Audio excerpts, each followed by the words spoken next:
Well, I already answered that question 2 months ago when you guys, some of you guys asking me. I had some teams that were interested in me, and I thought, when I want to come back to NHL, I just don't want to come back to sit around. I want to still prove that I still can play hockey on a high level, and when the Flyers asked me if I would be interested to come back and play for that team, I was thinking about it, and I felt like it was a good fit for me. There was a lot of changes, a lot of new guys, a lot of opportunities for anybody, also for me.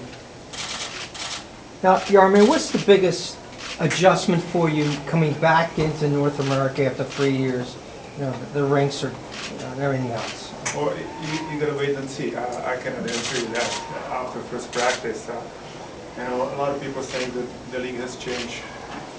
A lot of young guys, a little bit quicker. I wasn't here for the last 3 years, but it's not like I didn't play hockey for the last 3 years. I didn't retire.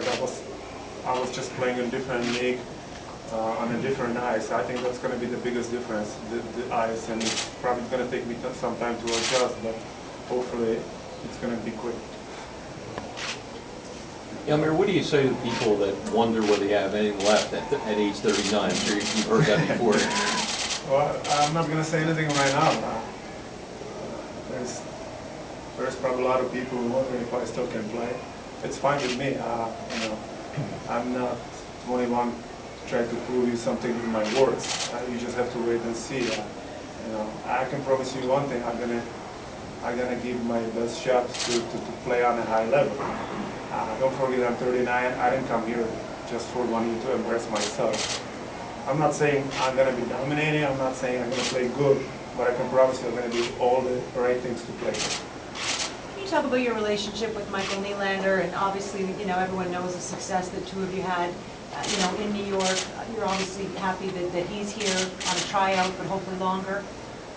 Well, we played pretty good hockey together. It was after the lockout. I came from Russia, and Mike was signed to the Rangers, and it was totally different league after the lockout. And it was the first time it was a salary cap, and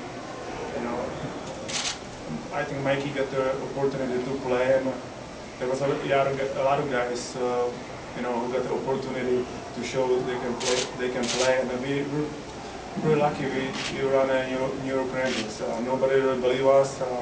And the team before us, there were so many superstars, so many great players, and they didn't make a playoffs for the last 7 years before us. And I think it was our advantage to just show we can play as a team. And I think the first year we had a success as a team, and me and Mike also. How tough has it been the last couple of weeks with having played in the league last year and the whole team being lost in that plane crash? Oh, yeah, it was tough. That's life. Sometimes the life can be tough. Everybody wanted for everybody, only good things, but sometimes the life brings you something sad, and you just have to feel sorry for the people, for the family, the players, and you just have to sometimes think that life is a little bit more than anything else, And get me thinking also too, it can happen to anybody, anywhere. That's why you should enjoy your life any minute, and work the hardest you can all the time, and like I said, enjoy it. You won 2 cups your first 2 years. People thought that team was going to win a bunch of them, and here you are 39 years old. Is that one of the reasons that you're back in this league? Are you hungry to win another cup? Is that something that you probably thought you were going to win more back in the league? To be honest with you, when I came in the league, I was 18 years old, and during the communist years, there was not many people who knew about NHL. All we knew is about Olympics and World Championships.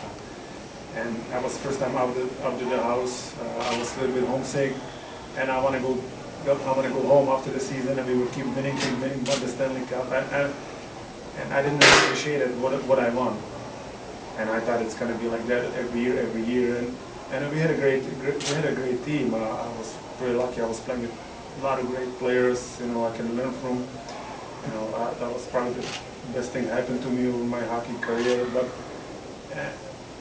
before every season, there's 30 teams. Before it was 21 teams, but now it's 30 teams who are trying to win it. And you know how tough is it to win it? You have to be lucky. You have to be good team, plus you have to be lucky and stay out of the injuries. That's very important. But I think this team has a big shot to do it, and I'm going to be part of it. Jaromir, as happy as you made Flyers fans with your decision, do you think you disappointed a few Pittsburgh fans? Well, I don't want to go back to that again. First of all, when I was making the decision, I never thought that Pittsburgh fans would want me back. Every time I play there, they were booing me every time I touched the puck. I didn't think it's going to be such a big deal if I'm not going to sign with Pittsburgh. On the other side, it was my decision, and don't forget, it was my second time. I was a second-time free agent over 21 years. I never really was a free agent. Every time I almost was a free agent, the team signed me for long term, and it was the first time when I was 36, and I decided to go to Russia, and it was the second time I was a free agent, and I had a chance to do what I thought it's the best for me, and if I hurt somebody, I apologize because I didn't want to, but on the other side, I just don't understand why people can be that mad about my decision.